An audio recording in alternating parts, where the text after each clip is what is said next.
Hi everyone, so today we'll be making crispy, delicious bitter gourd stir fried. It's also called bitter melon. So it has lots of nutrition benefits. So make sure you include it in your diet, and my recipe is not going to disappoint you. So let's get started. For that we need 5 bitter gourds. It's also called Karela in my language. Make sure you discard anyone and anything which has the red ones, throw them out. By mistake I have used them over here. They did not cook really well. So make sure you do that. Don't repeat my mistake. So after you chop them in a circle, add some salt so that we can let it rest for 15 to 20 minutes and then discard the water. So here I am removing the seed. So this is technique number 1. This is how you remove the seed. Or when you squeeze the water, the seed would come out by itself, as you can see. So use this technique, okay? Just squeeze it up. So by squeezing, what are you going to achieve? You are going to reduce the sourness. The more water would come out, the less bitter is going to get, okay? So I am also adding some potato with that, half potato, okay?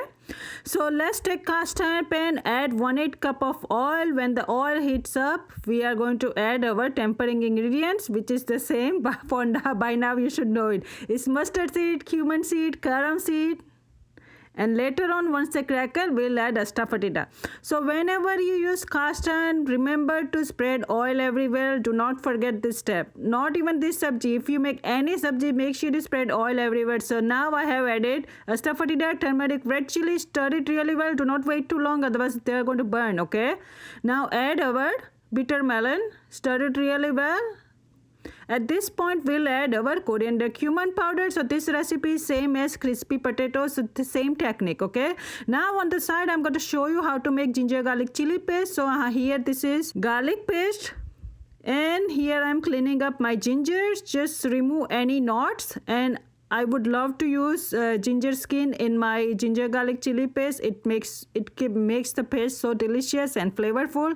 So I just need half of it, okay? And rest half I'm going to keep it inside. And whenever I remove any knots, I save it to make my ginger tea. So make sure you also do that, or you can use it to make lemonade. You know, the ginger flavor lemonade. You can also use that. So here I'm taking my ginger and chili, grind it to make a paste, and add 1 tablespoon of ginger garlic chili paste, and rest of the paste is going in the fridge, and you can store it for 2 to 3 days. Sometimes people would add vinegar to store it longer, but I'm just going to use it for 2 to 3 days, so I didn't add any vinegar. But if you want to store it longer, you just add a pinch of vinegar and store it longer. So the technique to make this bitter gourd is to stir it every 3 to 4 minutes until they are cooked, and it should take 20 to 25 minutes, okay? Bitter gourd takes a little longer to cook.